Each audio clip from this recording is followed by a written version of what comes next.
Magandang umaga po sa ating lahat. Isang mabiyayang araw ng linggo po. Para po sa ating pagsisimula ay buksan po natin ang ating mga Biblia sa Aklat ng Mga Awit, Kabanata 107, talatang 1 hanggang 2. Ganito po ang sinasabi, purihin si Yahweh sa kanyang kabutihan. Pag-ibig niya ay tunay, laging tapat kailanman. Lahat ng niligtas, tinubos ni Yahweh, bayaang magpuri. Mga tinulungan upang sa problema sila ay magwagi. Purihin ng Panginoon sa kanyang mga salita. Tayo pong lahat ay yumukod at manalangin. Panginoon Diyos na dakila na makapangyarihan sa lahat, amin pong iniaalay ang aming pagsamba, ang pagkapasalamat sa iyo. Salamat po sa mabiyayang araw na ito na ibinigay mo sa amin, sa patuloy na kalakasan na nararanasan namin, maging ng aming pamilya. Salamat po, Panginoon. Panginoon, tunay na dakila ka at nararapat kang tanghalin, pagkalooban ng buong paggalang, respeto, pagmamahal at pagkakaloob ng papuri ay sa iyo lamang nararapat. Dalangin namin, Panginoon, na turuan mo kaming magpakumbaba, lumapit sa iyo ng may buong pusong nagpapasalamat, nagpapahayag ng aming pong pagsamba. Sambahin ka namin sa Espiritu at sa katotohanan. Matunghayan mo sa aming mga puso at maging sa aming isipan.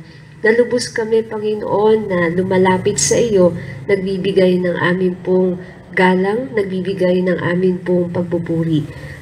Saliksikin mo po ang puso ng bawat sa amin, o Banal na Espiritu. Tunghayan mo po kami, Panginoon, at aming nais na ipahayag sa iyo ang aming mga panalangin ng pasasalamat, pagpupuri, maging ang aming pong panalangin ng pagsisisi.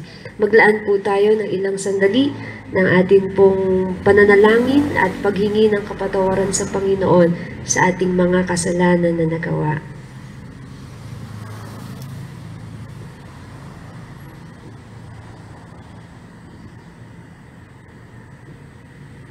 Panginoon, batid mo po ang mga laman ng aming mga puso at isipan, ng aming mga ginawa at patuloy na ginagawa.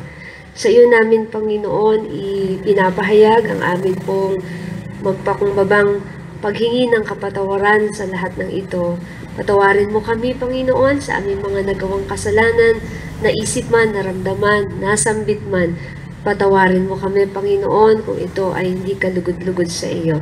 Panginoon, at gayon din ang aming pong pagpapasalamat sa habag mo sa amin na sinabi mo sa iyong salita na kung ipahayag namin ang aming mga kasalanan sa iyo, Panginoon, ay ikaw, Diyos, na naglilinis, nagbibigay ng kapatawaran sa amin, Panginoon, na lumalapit sa iyo.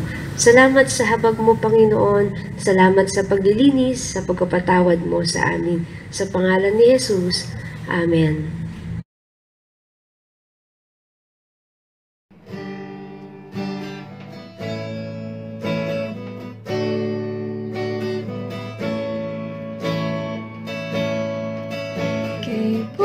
Buti mo, Panginoon, sa lahat ng oras, sa bawat araw, ika'y laging tapat kong magmahal. Ang iyong kaawa ay magpawalang hanggan.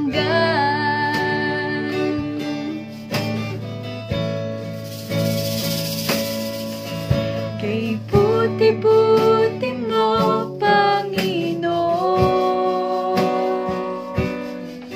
sa lahat ng oras, sa bawat araw, ika'y laging tapat kong magmahal. Ang iyong kaawa ay magpawalang hanggan. Pinupuri, sinasamba kita,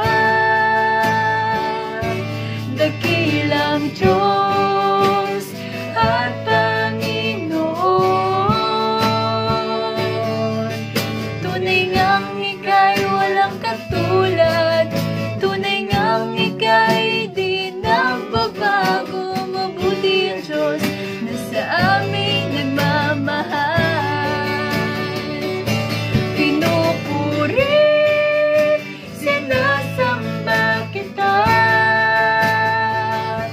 dakilang Diyos at Panginoon. Tunay ngang ika'y walang katulad, tunay ngang ika'y di nagbabago. Mabuti ang Diyos na sa amin nagmamahal. Mabuti ang Diyos na sa amin nagmamahal. Mabuti ang Diyos na sa amin nagmamahal.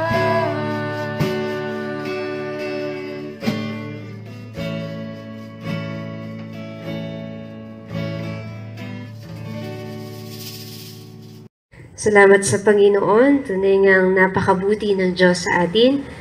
Nasa bahagi po tayo ng pagbasa ng banal na kasulatan.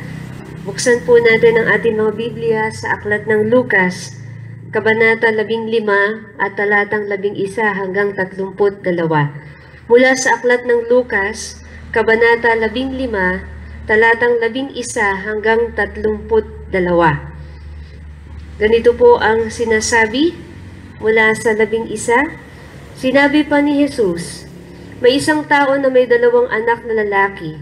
Sinabi sa kanya ng bunso, Ama, ibigay na po ninyo sa akin ang mamanahin ko. At hinati nga ng ama ang kanyang ari-arian.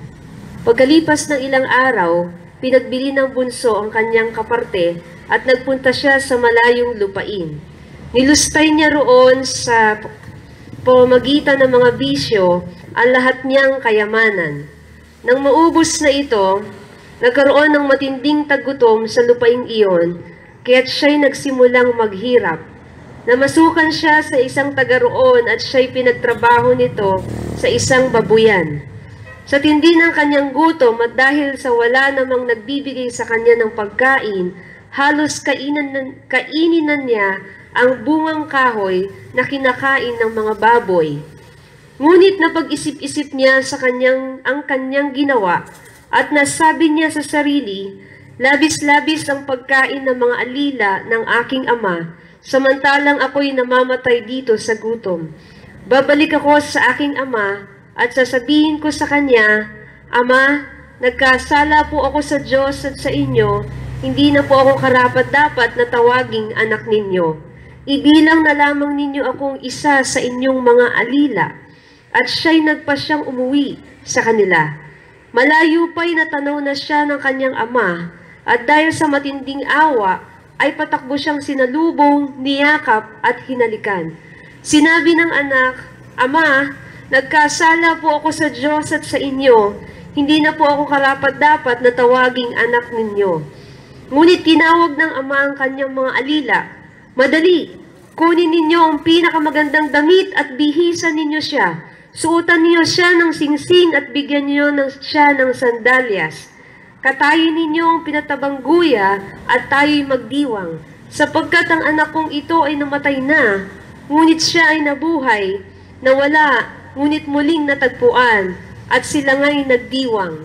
Verse 25, nasa bukid noon ang anak na panganay. Nang umuwi ito at malapit na sa bahay, narinig niya ang tugtugan at sayawan. Tinawag niya ang isang utusan at tinanong, Bakit? Anong mayroon sa atin? Dumating po ang inyong kapatid, sagot ng alila.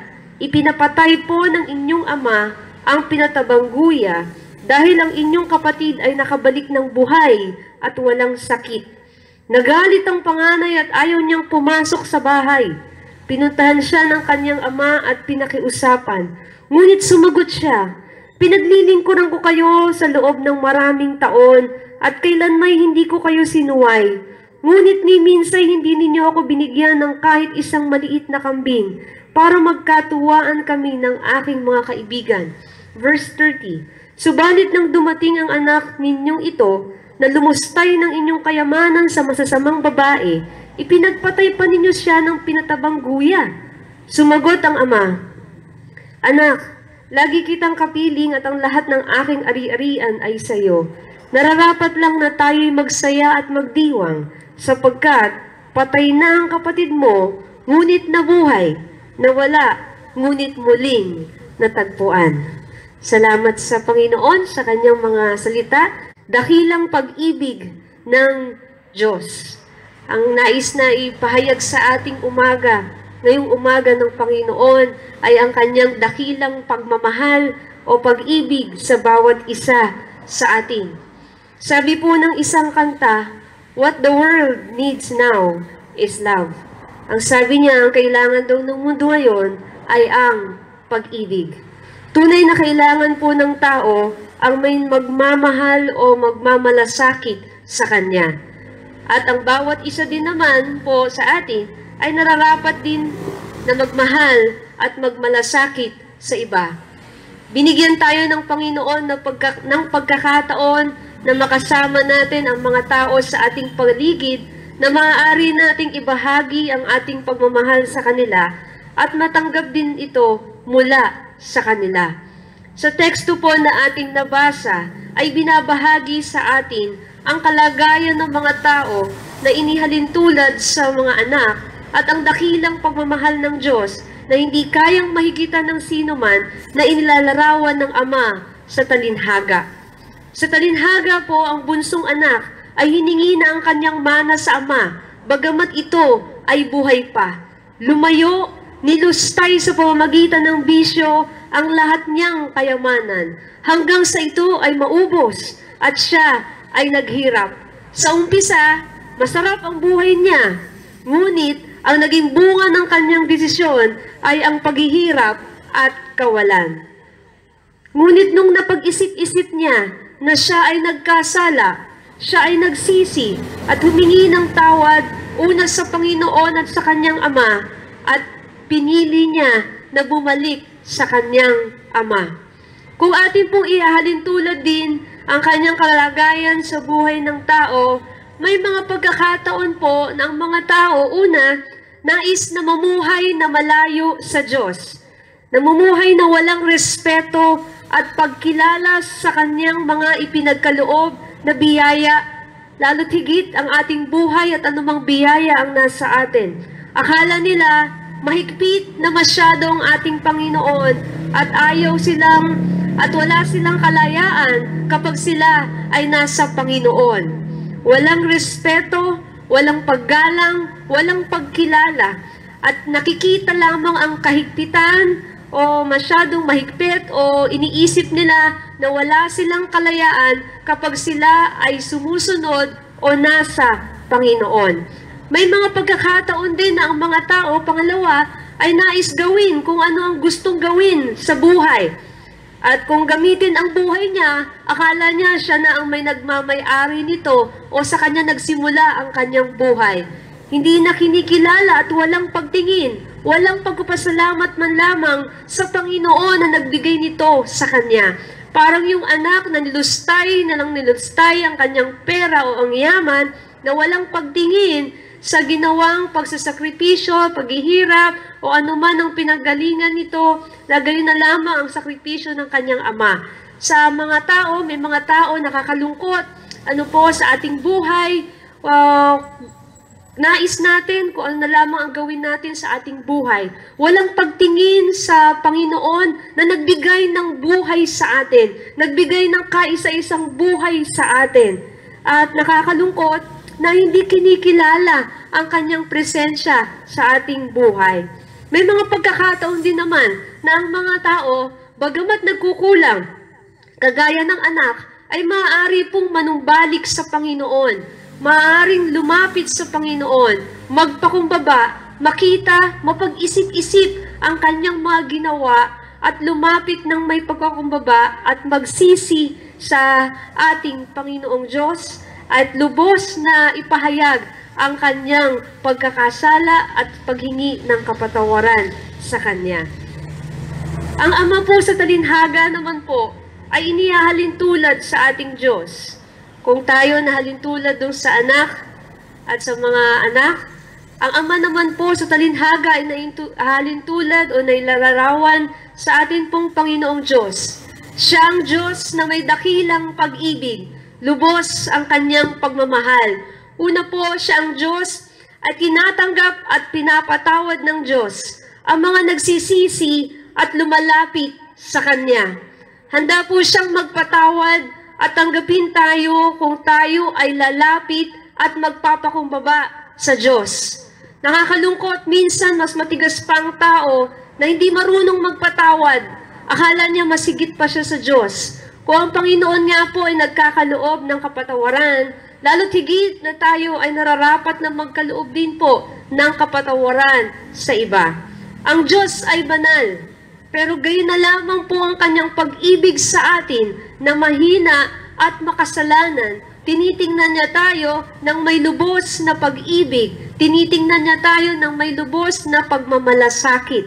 Isinasaad po sa aklat ng Roma, Kabanata 5, talatang 8 hanggang 9, ngunit ipinadama ng Diyos ang kanyang pag-ibig sa atin nang mamatay si Kristo para sa atin noong tayo'y makasalanan pa. Kaya't sa pamamagitan ng kanyang dugo, tayo ngayon ay napawalang sala at tiyak na maliligtas sa puot ng Diyos.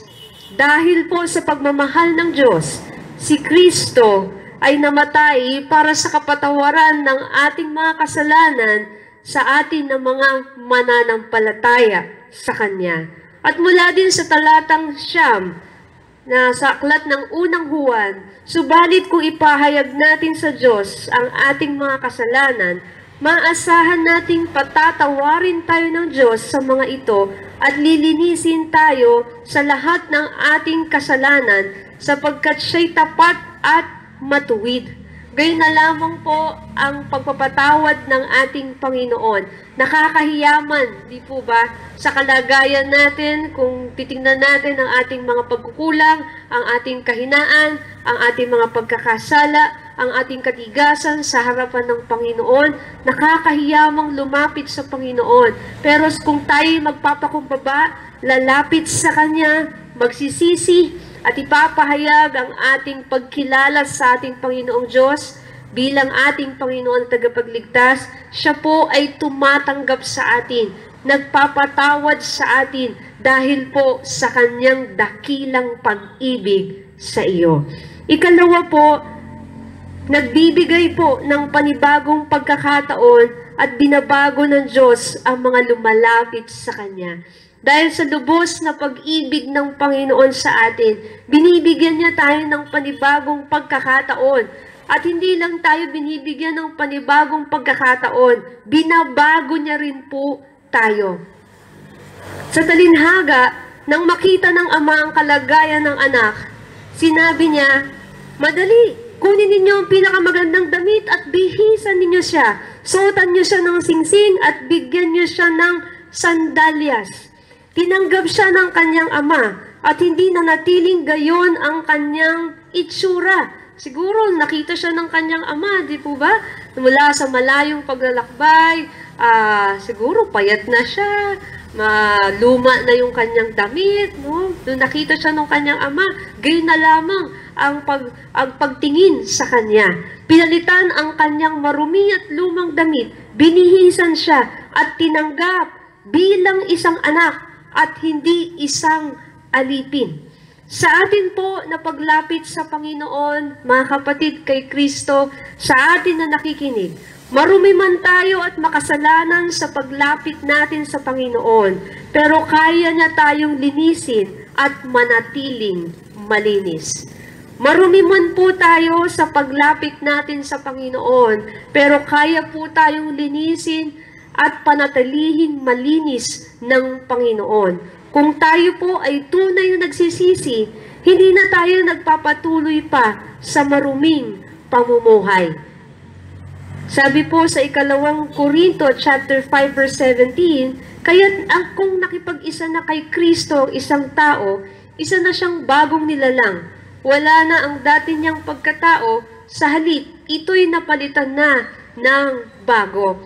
Sa talinhaga, tinanggap ng ama ang kanyang anak bilang isang anak, itinuring siyang isang anak, at gayon din ang kanyang pagtrato at ang itsura niya ay gayon din bilang isang anak.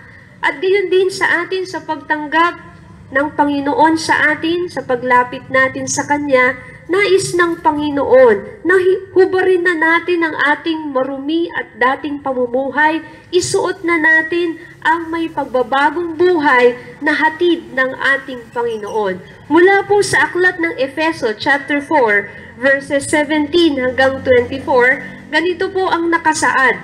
Sa pangalan ng Panginoon, ito ang sinasabi ko sa inyo. Huwag na kayong mamuhay tulad ng pamumuhay ng mga walang pananampalataya sa Diyos. Walang kabuluhan ang kanilang iniisip at wala silang pangunawa. Dahil sa kanilang kamangmangan at katigasan ng ulo, wala silang bahagi sa buhay na kaloob ng Diyos. Sila'y naging alipin ng kahalayan at wala na silang kahihiyan, kaunti man lamang. Wala na silang inaatupag, kundi pawang kalaswaan. Hindi ganyan ang natutunan ninyo tungkol kay Kristo. Napakinggan na ninyo ang aral ni Jesus at natutunan na ninyo ang katotohanang nasa Kanya. Iwanan na ninyo ang dating pamumuhay. Hubarin na ninyo ang inyong dating pagkatao na napapahamak dahil sa masasamang pagnanasa. Magbago na kayo ng diwa at pag-iisip. At ang dapat ninyong isuot ay ang bagong pagkatao na nilikhang kalarawan ng Diyos at nahahayag sa matuwid at banal na pamumuhay ayon sa katotohanan. Salamat sa Panginoon dahil siya ay nagbabago sa bawat isa na lumalapit sa Kanya. Hindi na tayo nananatiling marumi, na nilinis na tayo ng Panginoon. At sa tulong ng banal na Espiritu, tutulungan niya tayong mamuhay ng matuwid at ng may pagbabago. Ikatlo, dahil po sa pagmamahal at lubos na pagmamahal sa atin ng Diyos, kumakalinga at nagbibigay ng biyaya ang Diyos sa mga lumalapit sa Kanya. Kumakalinga at nagbibigay ng biyaya ang Diyos sa mga lumalapit sa Kanya dahil po sa lubos na pag-ibig ng Diyos sa bawat isa sa atin. Dalisay po ang malasakit ng Diyos. Hindi niya tayo iiwan ni pababayaan man. Ang mga tao ay maaari tayong tulungan, maaari natin silang makasama, maaari nating matanggap ang kalinga at pagmamahal mula sa kanila. Salamat sa Panginoon sa buhay ng mga taong ito na ibinigay niya sa atin. Pero meron po itong lahat na hangganan. Ngunit ang pag-ibig at ang kalinga ng Diyos na maaari nating maranasan ay walang hanggan. Walang hanggan ang kanyang pag-ibig, ang pagmamalasakit at ang biyaya. Ang mga nananatili po sa presensya ng Diyos ay patuloy na makakaranas ng kanyang kalinga, pagmamahal at biyaya, hindi lamang dito sa buhay sa mundo, ngunit maging sa buhay na walang hanggan.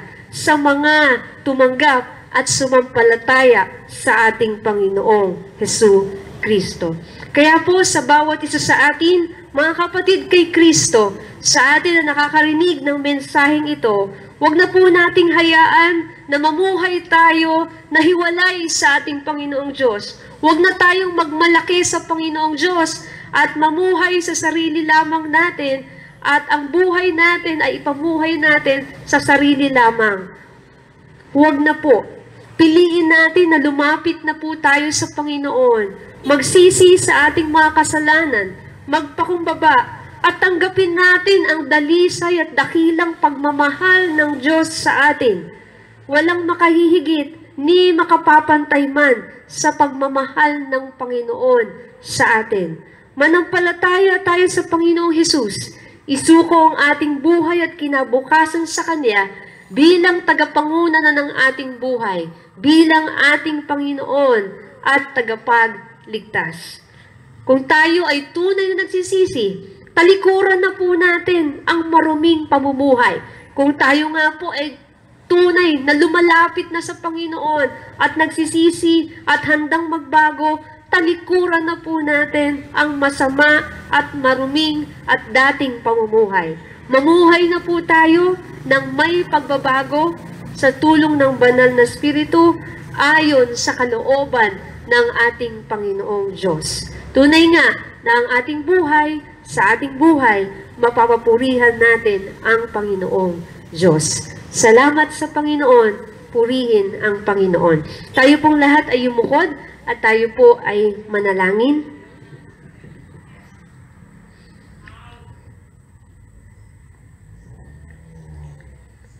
Panginoon, salamat po sa iyong mga salita sa amin sa umaga na ito. Salamat po, tunay na ikaw ang siyang nangungusap sa amin. Niloob mo na marinig namin ang mga mensaheng ito. Dalangin namin, Panginoon, na huwag masayang ang mga mensaheng ito at maglampasan lamang sa aming mga tenga. Panginoon, sa iyo kami dumudulog. Humihingi kami ng kapatawaran, Panginoon, sa aming mga kasalanan. Kung may mga pagkakataon man, Panginoon, sa aming buhay na akala namin kami ang may-ari ng buhay namin. Mayabang kami, Panginoon, mapagmatigas, Panginoon, at masyadong mataas ang tingin sa aming sarili at sa aming kakayahan. Panginoon, patawarin mo po kami, Panginoon. Tunay nga na ang lahat ng meron kami ay biyaya mo, Panginoon, para sa amin. At gawin mo kami mabuting katiwala ng nag-iisang buhay na ito na binibigay mo sa amin. At ialay namin ang nag-iisang buhay namin sa iyo, Panginoong Diyos, at ang lahat ng aming mga tinatangkilik. Lumalapit kami sa iyo, Panginoong Diyos. Anuman, gaano man kami kahina, ikaw higit sa lahat ang nakikita ng kahinaan namin. May mga bagay at may mga kasalanan o tukso na madali kaming mabitag, madali kaming magkasala. Dahil ito'y aming kahinaan, Panginoon, patawarin mo kami, Panginoong Diyos. Tulungan mo kami na sa aming paglapit sa iyo ay tunay nga kaming nagsisisi at tunay na nais namin na talikuran na ang dati naming mga pamumuhay. Nais ko, Panginoong Diyos, Jesus, na ikaw ang siyang manguna na sa aking buhay bilang aking Panginoon at tagapagligtas. At kung sinasabi ko na ikaw ang tagapangunan ng buhay ko, Panginoon, turuan mo ako na mas bigyang pagpapahalaga ko, Panginoon, ikaw at ang iyong mga salita. Ang pagsunod sa iyo, Panginoon, at hindi na ang pagsunod sa aking mga sariling mga kagustuhan, kundi ang nais mo, ang kalooban mo, ang nais ko nang gawin, Panginoon. Nagpapasalamat ako sa pagmamahal mo sa amin, Panginoon. Panginoon, salamat sa kalinga mo na sa tuwi-tuwi na ay hindi mo kami binibitawan. Lagi ka, Panginoon, na nakatingin, nakatunghay sa bawat isa sa amin, Panginoon, at ikaw ay handa na magpatawad at handa na magbago, handa na tumulong, handa na kumalinga sa bawat isa sa amin na lumalapit sa iyo. Salamat, Panginoon, sa pagmamahal mo ito sa amin. Dalangin namin, Panginoon, na mahalin ka rin namin ng buong puso namin, ng buong buhay namin, Panginoong Diyos, na sa buhay namin ay maipahayag namin ang aming pong pagmamahal sa iyo o aming pong Panginoong Diyos. Salamat po, Panginoon, sa iyong mga salita. Salamat sa iyong pagmamahal. Sa pangalan ni Jesus. Amen.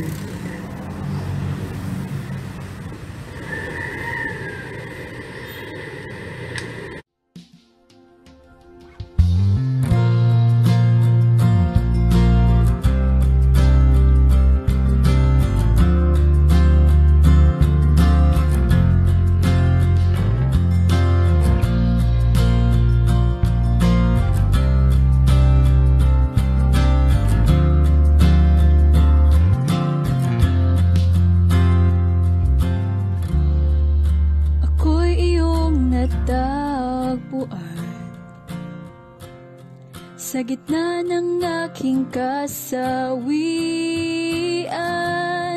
niligtas sa kamatayan, inakay sa liwanag ng iyong pagmamahal. Pinalaya ng iyong habag sa dilim at sa aking pagkabulag. Ngayon sa iyong biyaya at sa lalim ng pag-ibig umaawit. Ang buhay ko'y tanging sa iyo, laging sa iyo iaalay.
sa buhay na iyong inialay, ibibigay lahat, walang alinlangan, dahil sa buhay na iyong inialay, sa pagtubos sa buhay na lubos, sa krus na ang dulot ay kalayaan ko. Sa pagtubos sa buhay na lubos, sa krus na ang dulot ay kalayaan ko. Buhay ko'y tanging sa'yo, laging sa'yo iaalay. Ang puso ko'y tanging sa'yo, laging sa'yo, Panginoon. Ang buhay ko'y tanging sa'yo, laging sa'yo iaalay. Ang puso ko'y tanging sa'yo, laging sa'yo, Panginoon.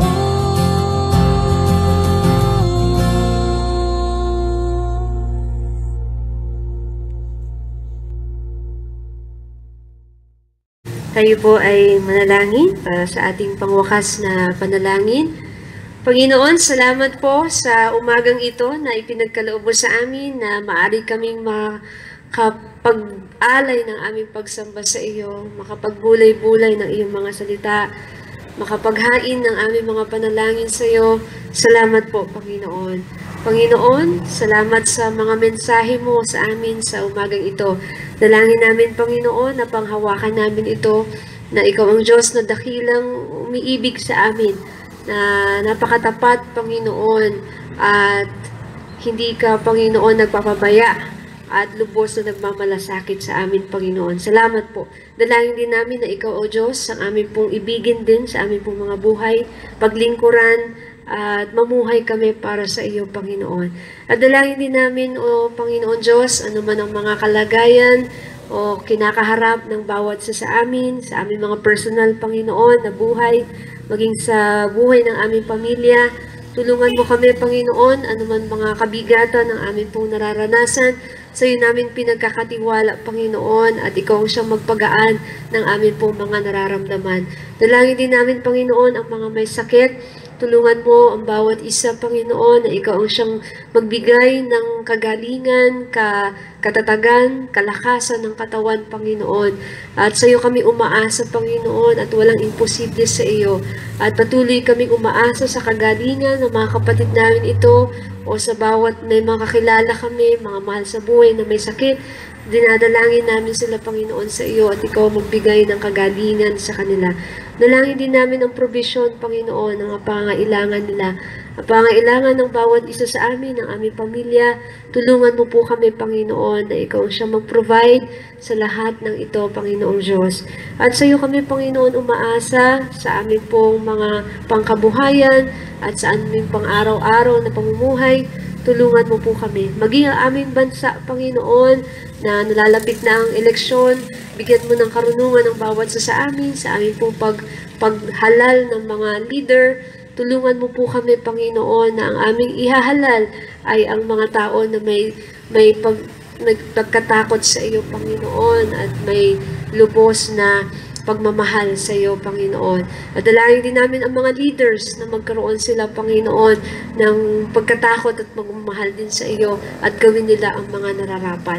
At sa iyong habag din kami, Panginoon, humihingi ng habag sa iyo, Panginoon, na ikaw ang siyang magpapatigil din ng pandemyang ito, Panginoon. Bigyan mo rin ng karunungan ang mga nag-aaral, Panginoon, para sa kalutasan ng sakit na ito. Salamat po, sa iyo namin pinagkakatiwala ang lahat, ang pag-iingat mo, Panginoon, ang pagpapala mo ay igawad mo po sa bawat isa sa amin. Kami po ay lubos na umaasa sa iyo. Pagpalain tayo ng Panginoon at ingatan tayo ng Panginoon saan man tayo pumaroon. Ang kalinga, ang pagmamahal, ang biyaya ng Panginoon ay sumaating lahat. Tanggapin natin ang basbas, ang pagpapala sa atin ng Panginoon. Sa pangalan ni Jesus. Amen.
Salamat sa Panginoon sa atin pong natapos na linggong pananambahan. Magandang umaga pong muli sa ating lahat at patuloy nating papurihan at sundin ang Panginoon sa ating buhay anumang kapanahunan iyan na atin pong mga kinakaharap. Magandang umaga pong muli sa bawat sa atin, purihin ang Panginoon.